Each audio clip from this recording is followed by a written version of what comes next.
Hola, buenas noches. ¿Qué tal? ¿Cómo están? Qué placer que nos acompañen durante esta nueva edición. Buenas noches. Muy buenas noches, Nati. ¿Qué tal? Muy bien, gracias a Dios. Un gusto saludarle y saludarlo, por supuesto, a todos nuestros amigos televidentes. Vamos a iniciar con las informaciones. Resulta que un hombre decidió reventar las llantas de un vehículo municipal porque el oficial le realizó una infracción.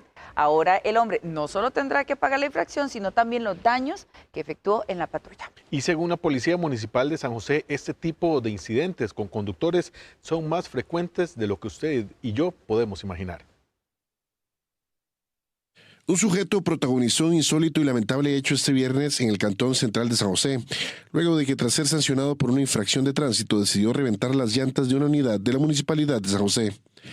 De acuerdo con reportes de la policía, el hombre, visiblemente molesto por la sanción que se le impuso, tomó represalias contra el vehículo oficial, causándole daños considerables en sus neumáticos. El agresor no solamente tendrá que enfrentar el pago de la multa por la infracción cometida, sino que también deberá asumir los costos por los daños ocasionados al automotor municipal. Las autoridades señalaron que ya se iniciaron los procesos administrativos y judiciales correspondientes para que el responsable responda por sus actos. Este conductor se acerca al vehículo oficial y con un objeto filoso revienta dos llantas del vehículo. En este caso en concreto, ahora el conductor tiene una multa y tiene una denuncia judicial por daños a la propiedad. Estos son hechos que lamentablemente ocurren con relativa frecuencia, en donde los inspectores de parquímetros enfrentan la violencia con la que responden los conductores frente a una responsabilidad que es única del conductor y tiene que ver con dejar su vehículo estacionado en un área permitida y cumplir con las disposiciones que manda la ley. En este caso es el pago por utilizar la vía pública como estacionamiento de su vehículo particular. Desde la Policía Municipal hicieron un llamado a la ciudadanía a actuar con respeto y cordura ante la labor de los cuerpos de seguridad y recordaron que situaciones como estas no son aisladas, ya que se presentan con cierta frecuencia en el ejercicio de sus funciones. Y una estadística bastante preocupante porque menos del 1% de los casos relacionados a delitos informáticos en nuestro país termina en condena. Bueno, es que vea este número, solo 7 de las casi 8,000 denuncias, 7 de esas 8,000 denuncias cerraron con una sanción en el 2025. La mayoría, aparentemente, son desestimadas por falta de prueba. Un delincuente logró obtener su número telefónico y accedió a su banca en línea para realizar transferencias fraudulentas. Este es el caso de Alexander González, una víctima de estafa digital. Realmente, bueno, es una nueva etapa aquí en Costa Rica llamada Swing Swapping, donde sufrimos una suplantación en una operadora de telefónicas aquí en Costa Rica. Simplemente se presentó otra persona con un número de cédula, con una cédula falsa. El operador le dio mi identidad, mi swing, mi tarjeta SIM a otro celular. Simplemente entraron ahí, lograron entrar por medio digital a las cuentas de una banca nacional y ahí lograron hacer la estafa. Sin embargo, este caso fue desestimado. Historias como la de Alexander no son casos aislados. Entre enero y abril de este año, más de 7,000 denuncias por delitos informáticos fueron analizadas por el Poder Judicial, pero solo 7 terminaron con una sentencia condenatoria. Esto representa menos del 1%, mientras la mayoría de los expedientes son desestimados por falta de pruebas. Según expertos, sin inversión en pericia digital y profesionales capacitados, los ciberdelincuentes continuarán operando con total impunidad. En la realidad actual, más allá de los datos que son verdaderamente alarmantes, acá lo que nos debería preocupar es que hay una alta demanda de profesionales en ciberseguridad, no solamente en Costa Rica, sino es una demanda que se ve reflejada a nivel mundial. Incluso a nivel de Latinoamérica hay alta demanda de profesionales en ciberseguridad, haciendo una diferencia en los profesionales de producto. Los expertos exaltan la necesidad de que en una era digital la ciberseguridad ya no es opcional, sino una necesidad para garantizar la confianza y la protección de la ciudadanía. Este martes, la Policía Profesional de Migración, bajo la dirección funcional de la Fiscalía contra la Trata de Personas y el Tráfico Ilícito de Migrantes, capturó a 2 personas como sospechosas de integrar una red de trata de personas con fines de explotación sexual en la provincia de Guanacaste. Los arrestos se ejecutaron en vía pública en la comunidad de Moracia de Nicoya, como parte de la operación Zócalo, que dio seguimiento a una denuncia interpuesta hace 6 meses, periodo durante el cual los agentes judiciales hicieron diversas diligencias de recolección de pruebas y peritajes que permitieron sostener las sospechas.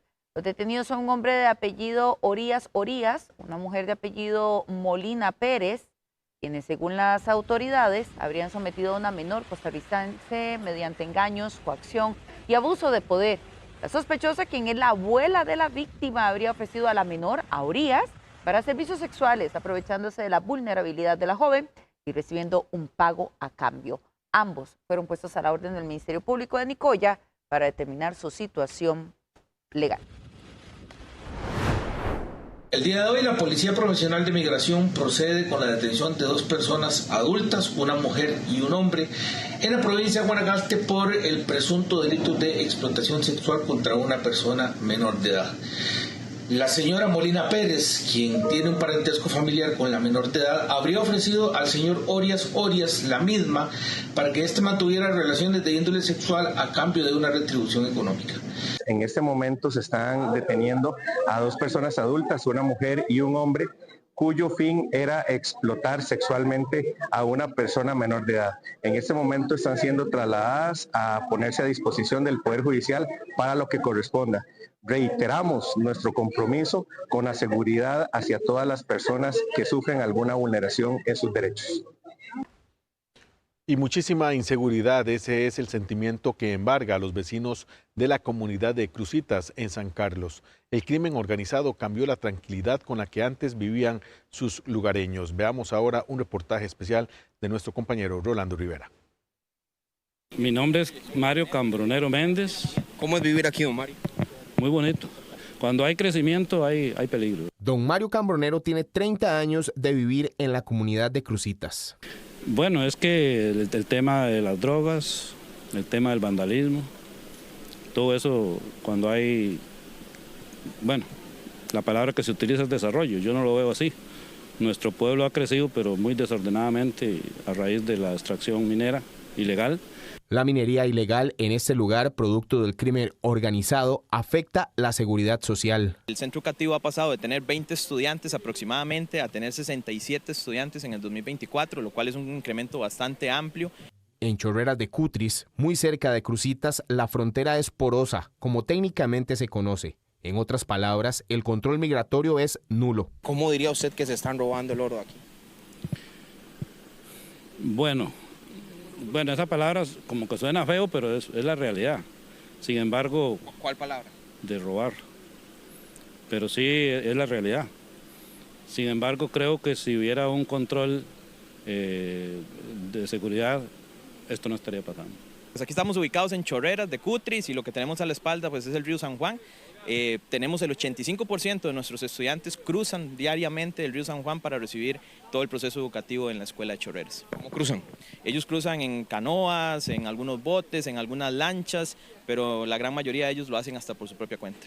El daño de la minería ilegal ya ha causado perjuicios durante demasiado tiempo. Para desarrollar una mina formal estamos casi en un punto inicial. Nos podríamos llevar entre 6, 7 o hasta 8 años a partir de ahora. Yo no sé si a nivel país realmente dimensionan lo que aquí se vive, el desastre ambiental que hay aquí y las pocas posibilidades de desarrollo. El gobierno local de San Carlos solicita en la asamblea que se atienda con prontitud los proyectos que buscan una solución a este grave problema. A través de una operación minera sana podrían haber fuentes de trabajo fijas, pagos de seguro social, proyectos productivos que se pueden generar con las comunidades. Los legisladores coinciden en la urgencia por hacer algo. Detrás mío, bastantes tómbolas que utilizan los coligalleros aquí en Cruzitas para sacar la tierra que luego procesan para que salga el oro. Cada una valorada cerca de 3 hasta 4 millones de colones. Vean lo urgente que es que cuanto antes proyectos que van a intervenir la zona avancen. Y lastimosamente del otro lado no tenemos un gobierno cooperante ni dispuesto a frenar este desastre, más bien lo está incentivando. Entonces, pues obviamente es ahí donde nosotros nos tocaría como país resguardar nuestra soberanía y redoblar la presencia estatal. El tema del recurso humano es que ese recurso tiene que salir de otros sectores. Entonces, analizamos y valoramos cuándo y en qué momento son los picos importantes para atender a los coligalleros o los fenómenos criminales que tenemos en la zona rural urbana. Hoy, lamentablemente, Cruzitas es terreno de nadie. Bueno, y tras 20 allanamientos realizados por el organismo de investigación judicial, las autoridades lograron la detención de 8 personas sospechosas de lavado de dinero. Entre ellos, el líder del grupo, que es un guatemalteco nacionalizado costarricense, quien está en fuga. Según el OIJ, en años se movilizó 3.000 millones de colones de una sola sociedad. De acuerdo al OIJ, él es César Melgar Sandoval, guatemalteco nacionalizado tico no hace mucho tiempo. El OIJ lo investiga desde hace un par de años por aparente lavado de dinero en nuestro país. A sus 33 años ya es más que conocido por la policía judicial y ligado al tema de narcotráfico. En el año 2011 se detiene una persona guatemalteca, apellido Melgar, con óvulos de heroína en el estómago. Esa persona pues se acoge a un abreviado aquí en Costa Rica y es sentenciado a prisión. Una vez que sale de prisión, se nota que tiene un gran incremento casi que exponencial de dinero, debido a que empieza a comprar diferentes bienes y servicios a nivel nacional, incluyendo dentro de esto presuntivamente una subasta ganadera en Piquije de Guanacaste y también propiedades y demás. De acuerdo al caso, es dueño de una de las subastas que mejor pagaban el ganado en todo Guanacaste, junto a 2 hermanos costarricenses de apellidos Álvarez Alfaro, quienes al parecer serían quienes lideran el grupo. La danza de millones de colones se reflejaban en el nivel de la vida de estas personas. La mayoría de los investigados, en este caso conocido como Operación Venus. Estamos allanando en San Sebastián, donde hay un taller, digamos, de diésel y mecánica. También estamos allanando en Cristo Rey, estamos allanando en La Guásima, en Tambor de Alajuela, en San Rafael de Alajuela, aquí donde nos encontramos en Lindora. Entonces son diferentes lugares y los residenciales tienen como características que son de alta plusvalía, como por ejemplo donde estamos aquí ubicados. Este martes, tras 20 allanamientos en Guanacaste, en Pérez Celedón, en la zona sur del país y en San José, se detuvo a 6 personas más, aparte de los 2 hermanos. En esta otra casa, que se ubica en calle Barquero de la Guásima en Alajuela, el OIJ ubicó más de 1.000 paquetes de marihuana, armas de fuego y también una cantidad de dinero en efectivo que podría superar los 80 millones de colones. Y siempre en relación con este tema, el director del OIJ hizo un llamado para controlar aún más las subastas de ganado, ya que esta actividad se convirtió en una manera fácil para lavar dinero. Por su parte, la Corporación de Ganaderos coincide en que se puede apretar clavijas para proteger a los empresarios, quienes sí respetan la ley.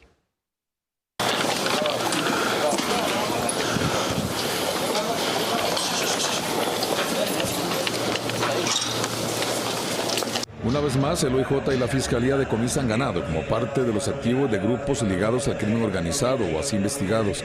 El director del OIJ, Randall Zúñiga, señala la necesidad de apretar clavijas para controlar aún más la puja de los actos, que es una verdadera danza de millones en las subastas.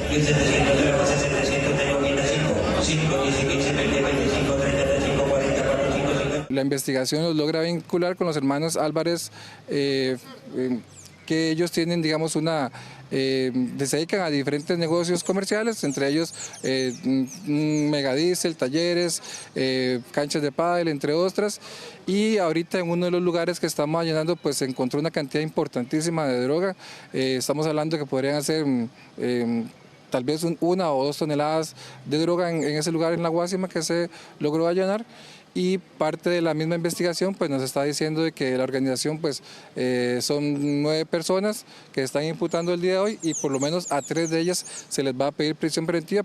La Corporación Ganadera del país coincide en la urgencia de revisar los ABC de la actividad para así proteger a aquellos empresarios quienes hacen las cosas de acuerdo a la ley. Actualmente las transacciones se realizan por medios bancarios y por medios de simpes, depósitos bancarios, cheques, entre otros.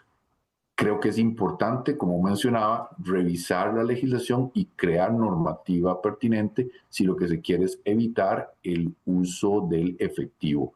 Esto es un tema que se puede revisar y que puede mejorarse muchísimo. Solicitamos por este tema una reacción al director del Instituto Costarricense sobre Drogas, pero se nos indicó que el tema sería parte de la conferencia en Casa Presidencial este miércoles, ya que hubo un proyecto de ley que se presentó, pero ya duerme el sueño de los justos en Cuesta de Moras. Las motopiruetas es una tendencia que va en crecimiento, lamentablemente, en las calles de nuestro país, que genera al menos 12 accidentes, escuche bien, por semana. El último reportado ocurrió en Escazú, cuando uno de estos jóvenes que realizaban piruetas con su motocicleta atropelló a varias personas en una parada de autobús. Según los vecinos, este sujeto viajaba en una sola rueda cuando ocurrió esto. Esto pasó en Escazú y es el más reciente recordatorio que andar en las calles no es un juego. La práctica de acrobacias de motocicleta, conocida como motopiruetas, comienzan a hacerse cada vez más visibles en distintas zonas del país, generando preocupación entre las autoridades de tránsito y la ciudadanía por el riesgo que representa la seguridad vial. Sabemos que esto de andarle levantando una llanta, de andar haciendo piruetas, son grupos de stunt que deberían de organizarse y buscar un sitio donde no sean carreteras públicas donde corre el riesgo de golpear a otra persona. Porque no estamos en contra de que ustedes hagan sus piruetas, no estamos en contra de que ustedes anden sus motocicletas en una llanta, estamos en contra de los lugares en los que lo están haciendo. Hay muchos lugares donde ustedes perfectamente podrían hacerlo y así no manchamos lo que son las carreteras de Costa Rica con estos actos que son en contra de todo lo que es ley de transporte de Costa Rica. Esta tendencia, que en países como Venezuela ha llegado a ser declarada deporte nacional, ha encontrado eco en grupos de motociclistas en Costa Rica, quienes realizan maniobras como caballitos, wheelies, saltos y otras acrobacias en las calles. La situación es particularmente evidente en zonas urbanas, playas y carreteras de alta circulación, donde los motociclistas se exponen a accidentes que pueden tener consecuencias fatales. En San Carlos, un joven colisionó tras transitar haciendo caballitos este lunes. De ahí lo que se maneja es una invasión de carril, es lo que se logra observar. E igual el conductor de la motocicleta manifiesta que el otro vehículo le invade el carril, lo cual se da la colisión.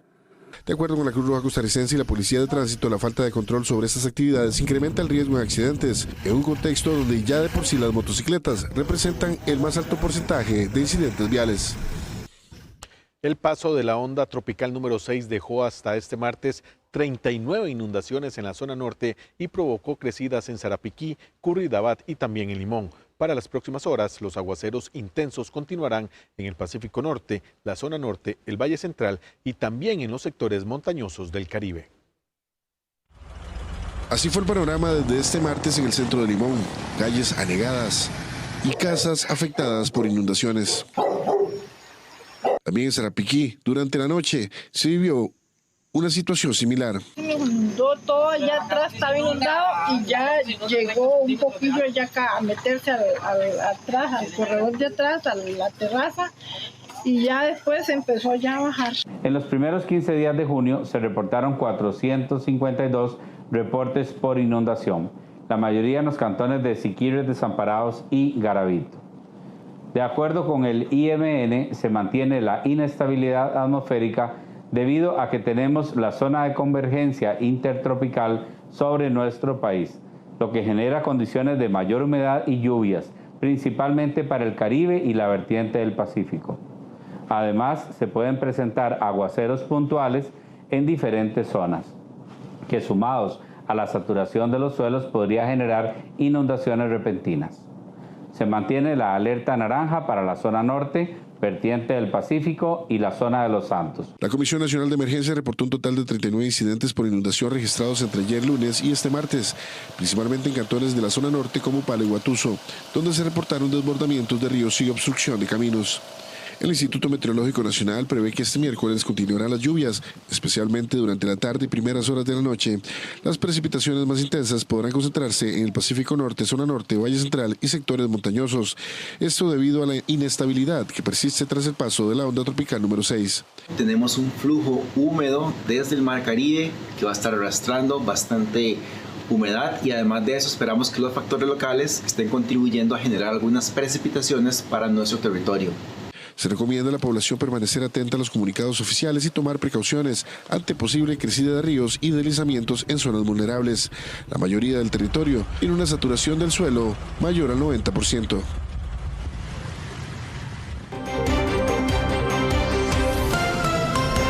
Bueno, ya lo habíamos adelantado aquí en entrevistas anteriores, el conflicto de Israel e Irán generaría algunas repercusiones en nuestro país y precisamente Recope ya lo está indicando, está advirtiendo sobre una posible alza en los precios de los combustibles. Tras los ataques militares entre Israel e Irán, los expertos alertan sobre un posible aumento en los precios de los combustibles. El ataque de Israel a Irán dispara el precio del petróleo por encima de los $70. Durante la madrugada, Israel ha lanzado un ataque a varias instalaciones militares y nucleares de Irán. En nuestro país, este martes, autoridades de Recope, quienes subrayan que la situación internacional ya está incidiendo en el mercado petrolero global. Un conflicto bélico del otro lado del mundo puede afectar a Costa Rica. En el caso del precio de los combustibles, la respuesta es sí, y de hecho ya lo estamos viendo. Podemos ver cómo los precios internacionales del petróleo han comenzado a subir tras el reciente ataque de Israel a Irán, un país clave en la producción mundial de petróleo. De acuerdo con Carla Montero, presidenta de Recope, los recientes enfrentamientos afectan la disponibilidad de crudo, particularmente porque pone en riesgo el tránsito por el estrecho de Hormuz, una vía estratégica por la que pasa cerca del 30% del petróleo mundial. Esto ha provocado un aumento en el precio internacional del crudo, con un barril Brent que se cotiza en torno a los $76 y el West Texas cerca de los $75. La coyuntura podría generar un impacto en los ajustes tarifarios futuros que se tramiten ante la Autoridad Reguladora de los Servicios Públicos. Cuando un productor de petróleo entra en conflicto, hay riesgo de que esa oferta se vea interrumpida. Y si hay menos disponibilidad de petróleo, los precios inevitablemente suben. Por su parte, Recope explicó que muchos países han optado por adelantar compras de hidrocarburos, lo que incrementa la demanda y presiona los precios. Además, el temor a un eventual bloqueo en la zona incrementa la volatilidad en los mercados energéticos. La empresa de telefonía Claro obtuvo la mejor puntuación en 8 de los 10 indicadores evaluados por la Superintendencia de Telecomunicaciones SUTEL respecto a la calidad del servicio móvil en el primer semestre de este año. Esa compañía alcanzó el puntaje más alto en experiencia del usuario en cuanto a la visualización de videos, juegos en línea, aplicaciones de voz, velocidad de descarga y carga, disponibilidad 4G, calidad constante y confiabilidad. Por su parte, la empresa Colby obtuvo las mejores calificaciones en lo referente a cobertura y disponibilidad en general, mientras que Liberty obtuvo los terceros lugares en cuanto a la calificación de cada una de dichas variables. La publicación de estos resultados ayuda a que la población, según SUTEL, pueda acceder a información técnica que la oriente en la escogencia del operador para sus servicios móviles. 2.5% de aumento fue la contrarrespuesta del Consejo Nacional de Rectores, el CONARE, y esto específicamente para el Fondo Especial para la Educación Superior, el FES. Es decir, 5 veces más de lo que ya se había puesto por parte del gobierno sobre la mesa para poder realizar la negociación, que era un 0.5%. El ministro de Hacienda está considerando necesario redistribuir el dinero de este fondo y establecer, eso sí, una rendición de cuentas de su uso. Durante la tercera sesión de la Comisión de Enlace para la Negociación del FES, las universidades reiteraron su negativa a aceptar el 0,5% de aumento propuesto por el Poder Ejecutivo. Nosotros rendimos cuentas en la Contraloría General de la República, estamos al día con todos los mandatos que desde allí se generan. Hemos venido haciendo grandes esfuerzos en lo que es reducción del gasto, en el caso de la Universidad Nacional. Pero entonces miente don Nogui al decir que no hay una rendición de cuentas sobre el FES. Yo creo que es una posición particular, ¿verdad? En términos de no sé qué entenderá don Nogui por rendir cuentas, pero cualquier institución del país rinde cuentas frente a la Contraloría. Es la instancia que está por constitución encargada de revisar nuestras cuentas y de aprobar nuestros presupuestos. El Consejo Nacional de Rectores CONARE solicitó formalmente un reconocimiento del 2,5% detallando las razones. El FES es una obligación del Estado costarricense con rango constitucional. Las universidades públicas sí cumplen con el país en temas como crecimiento sostenido en matrícula, crecimiento de la asistencia fuera del GAM y universitarios a favor de las carreras STEM, entre muchos otros. Y por último, la relación FES-Producto Interno Bruto alcanzó en 2017 su nivel máximo, 1,49%, y en 2025 el nivel más bajo, 1,14% de los últimos 15 años. Insisto, en el caso de la UNA, nosotros hemos racionalizado el gasto, nada menos y nada más que pasamos el laboral, el dinero que se paga en salarios, de un 87.5 en el 2020, cuando entré yo como rector, ahora a un 77.5. A pesar de estos argumentos, el ministro de Hacienda, Nogui Acosta, considera que debería existir una rendición de cuentas sobre cómo se administra el dinero del FES por las universidades y una redistribución de los fondos. Mi impresión es que la autonomía es autonomía de cátedra, no de administración. Y ahí es donde tenemos una diferencia importante. Si necesitamos ir en una dirección de tener más matemáticos, de tener más estadísticos, de tener más ingenieros, ¿por qué no lo hacemos? La próxima reunión está programada para el martes 24 de junio en el CONARE, en Pavas. Costa Rica impulsó la compra conjunta de medicamentos en la región como parte de los ejes estratégicos durante su gestión en el Consejo de Ministros de Salud de Centroamérica y República Dominicana, Comisca. Milagro Torres nos informa desde el Hospital Monseñor Sanabria en Punta Arenas, donde hoy se reunió ese consejo. Muy buenas noches, Milagro. Muy buenas noches, compañeros. Efectivamente, en Costa Rica se está desarrollando la reunión 61 del Comisca. Este es el Consejo de Ministros de Salud de Centroamérica y República Dominicana. Y empezó aquí, en el Hospital Monseñor Sanabria en Punta Arenas, que pretende ser pionero y que ideas que vean en este hospital se las lleven y las implementen en sus países. Y una de las propuestas que Costa Rica presentó, siendo presidentes de este consejo, es comprar medicamentos en bloque, que toda la región logre comprar en bloque y así puedan abaratar los costos de estos medicamentos. Pero vamos a ver el detalle en la siguiente información. Más de 65 millones de personas en Centroamérica y República Dominicana podrían beneficiarse directamente de una estrategia impulsada por Costa Rica, la cual consiste en la compra conjunta regional de medicamentos.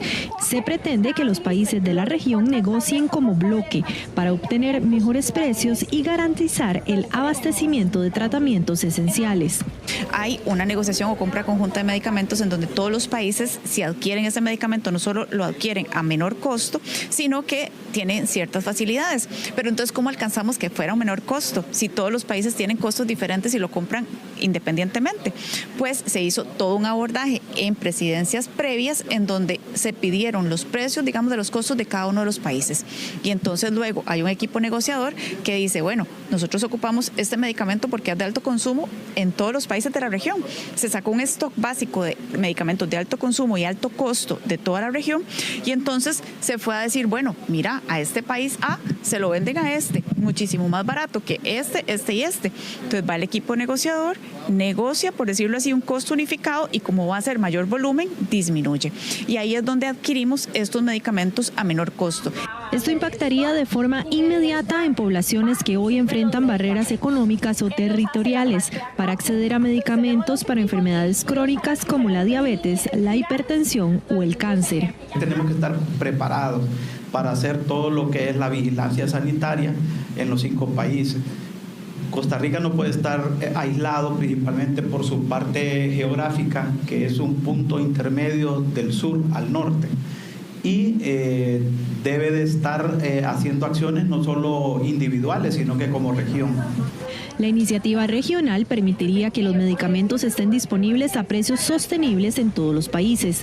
Además, se proyecta que esta acción se complemente con una autoridad regulatoria regional y con sistemas de salud digital que permitan un seguimiento más eficiente. Los ministros de Salud y representantes de los Ministerios de Salud de Centroamérica y República Dominicana continuarán en el país hasta el jueves. Harán diferentes reuniones y visitas, empezando, como lo dijimos, aquí en el Hospital de Punta Arenas, el nuevo Hospital de Punta Arenas, que es referente en inteligencia artificial y tecnología. Y los miembros del Consejo de Salud de los diferentes Ministerios de Salud de Centroamérica y República Dominicana destacaron esos puntos exactamente y quieren llevárselo a sus países también para implementarlo. Este fue un reporte de Milagro Torres. Volvemos con más. Gracias, Milagro, por la información. Buenas noches. Bueno, y si usted, la persona que me está viendo ahí en la televisión o en sus redes sociales, se está informando con nosotros, es un hombre de más de 45 años y es de las personas que dice, hasta que yo tenga síntomas, voy a ir a revisarme la próstata. Le digo, esa decisión le podría salir muy cara. ¿Y por qué? Porque las primeras etapas de la enfermedad, del cáncer de próstata específicamente, son silenciosas y no podemos esperarnos hasta que cumpla más edad para poder realizarse el examen. Gustavo Castro está en la sala de redacción y nos amplía más sobre este tema. Gustavo, ¿qué tal? Buenas noches.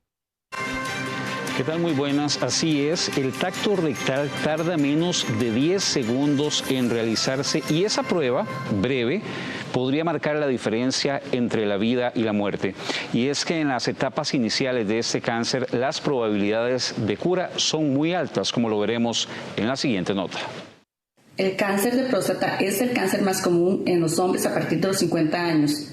Hablar de su importancia de detectarlo a tiempo es salvar vidas. Este tipo de cáncer aparece cuando crece una célula maligna a lo interno de la próstata y se multiplica de una forma descontrolada. Se dice que ocurre después de los 60 años, pero no siempre es así. A partir de los 40 años, si no hay factores de riesgo, eventualmente se podría hacer a partir de los 45 años, sin embargo las guías lo que recomiendan es a partir de los 50 años. Estamos viendo que cada vez se presenta en etapas o en edades más tempranas, y cuando me refiero tempranas estoy hablando de personas menor a 50 años. Es importante no esperar a tener síntomas, podría ser tarde. De hecho, el cáncer de próstata en las primeras etapas es completamente asintomático, no da absolutamente ningún síntoma. La mayoría de personas con cáncer de próstata tardío consultan justamente por las metástasis. El tacto rectal es de suma importancia. La forma más fácil de explicarlo es agarrar el puño y tocar la región tenar, que es esta parte. Así más o menos es como debería consistir de estar la consistencia de la próstata. Si se siente como un nudillo, eso es un sinónimo de que puede haber algo por ahí, un nódulo, una pelotita. A partir de las 5 décadas es clave tomar en consideración algunos consejos. Hacernos, por ejemplo, un examen de sangre, que es el antígeno prostático, tener una revisión ya sea con nuestro médico de cabecera o familiar o especialista, donde pues se nos haga, por ejemplo, un examen físico completo que incluye el tacto rectal. Algunos síntomas son pérdida de peso, sangre en la orina y semen, dificultad para orinar, dolor de espalda y disfunción eréctil. El cáncer de próstata también se relaciona con algunos estilos de vida no saludables, entre ellos la obesidad y la falta de ejercicio. Y hay muchos mitos alrededor del cáncer de próstata e incluso de las pruebas, por lo cual vamos a repasar los 5 mitos que se han generalizado y que se han popularizado con el paso de los años. El mito número 1, y es el que nos indica que no es hereditario. Pero ¿qué dice la realidad en este tema?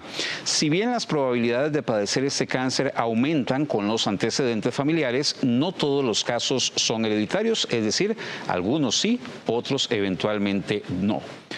Vamos con un segundo mito y en este caso lo vamos a ver de inmediato en pantalla. El mito número 2 es precisamente que el diagnóstico es una sentencia de muerte, pero la realidad es que si bien es cierto, es una enfermedad grave, pero altamente tratable, más como lo decíamos anteriormente, cuando se identifica en una etapa temprana. Es momento de repasar un tercer mito respecto al cáncer de próstata y es precisamente este que vemos de inmediato, que las pruebas, dicen algunas personas, que no son útiles. Sin embargo, en realidad las pruebas pueden permitirle al especialista, en este caso al cirujano urólogo, detectar el cáncer incluso antes de que aparezcan los síntomas. Hay un cuarto mito que también se ha hecho muy popular y lo vemos de inmediato, es que el tratamiento puede causar incontinencia urinaria. Ciertos tipos de cáncer de próstata pueden necesitar cirugía. Los urólogos pueden realizar algunas estrategias quirúrgicas para prevenir o disminuir los problemas de fuga de orina. Sin embargo, no todos los hombres van a experimentar estos efectos secundarios, lo que les permite continuar con su vida diaria sin ningún tipo de alteraciones. Y hay un quinto mito, y que se maneja incluso a nivel familiar, y es precisamente que la vasectomía puede aumentar posibilidades de este cáncer, pero lo que nos indican los especialistas es que ya se demostró que las vasectomías no se relacionan con un mayor riesgo de padecer esta enfermedad.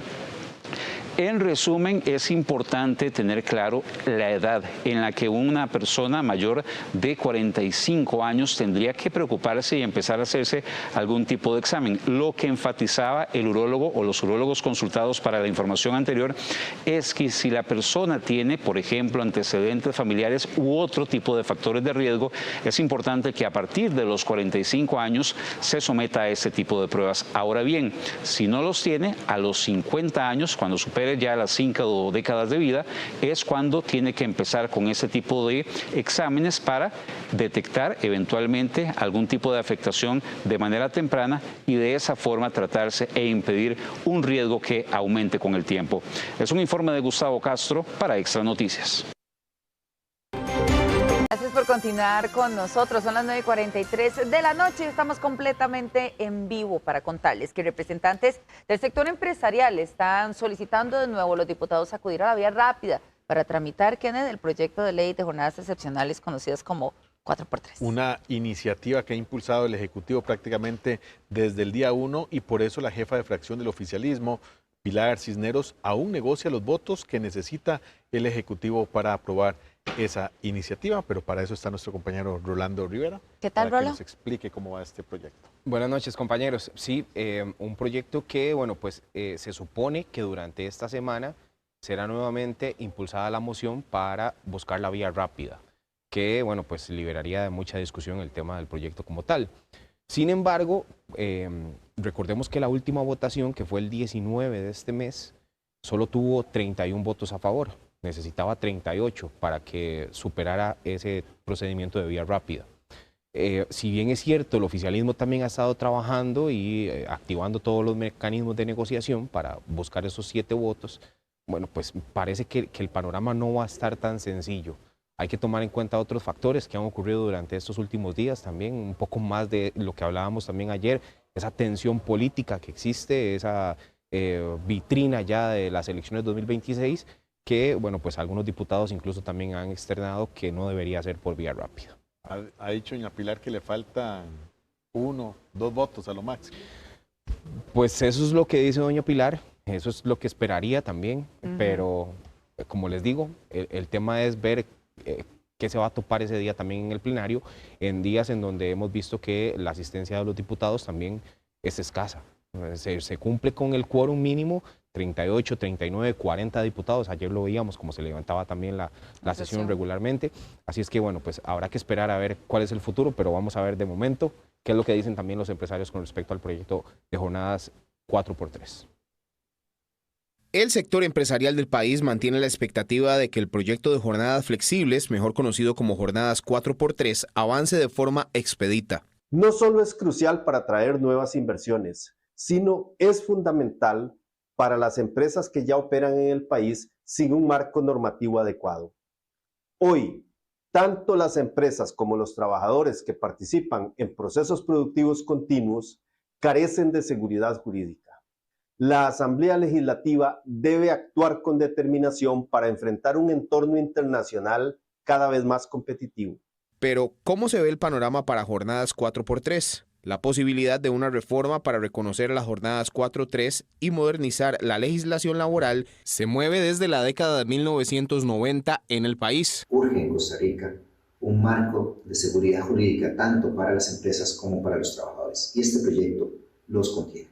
Es importante para nosotros que esto sea avalado cuanto antes para que nuestro país cuente con mayor competitividad y mucho mayor capacidad de generar empleos en Costa Rica, empleos de la mejor calidad para nuestros trabajadores. La jefa del oficialismo, Pilar Cisneros, asegura que tras varias conversaciones están buscando los votos necesarios. Por dicha sí, varios diputados se me han acercado, uno pues que tiene como mucha influencia sobre algunos de los que votaron en contra, están recapacitando. Como yo les he dicho, aquí estamos votando la vía rápida, no necesariamente el proyecto por el fondo. Hay diputados que tienen inquietudes que son perfectamente salvables. Por ejemplo, hay uno que dice, yo quiero que aprueben una moción donde expresamente dejan por fuera actividades agrícolas. Perfecto. Si el proyecto de ley no dice que entran actividades ni agrícolas, ni salud, ni nada, entonces solo manufactura calificada. En Liberación Nacional, 7 legisladores votaron en contra tras la solicitud que les hizo el candidato presidencial Álvaro Ramos. Tampoco están a favor el bloque de 3 diputadas independientes como Katia Cambronero, Joana Obando y Gloria Navas. Un tema que se las trae. Sí, ahí también hay que ver qué pasa con la solicitud que había hecho abiertamente don Álvaro Ramos, también candidato presidencial de Liberación, a la bancada, de que no se apoyara el proyecto. Si bien es cierto, algunos votaron a favor, pues habrá que ver qué ocurre con los que el panorama. Definitivamente votaron en contra. Nati, Rolando, otro tema complicado a nivel de la Asamblea Legislativa o que ha generado polémica ha sido si se llama o no a comparecer el presidente Rodrigo Chávez a la comisión especial que investiga aparentes irregularidades en la Caja Costarricense de Seguro Social. Parece que se revive esa posibilidad.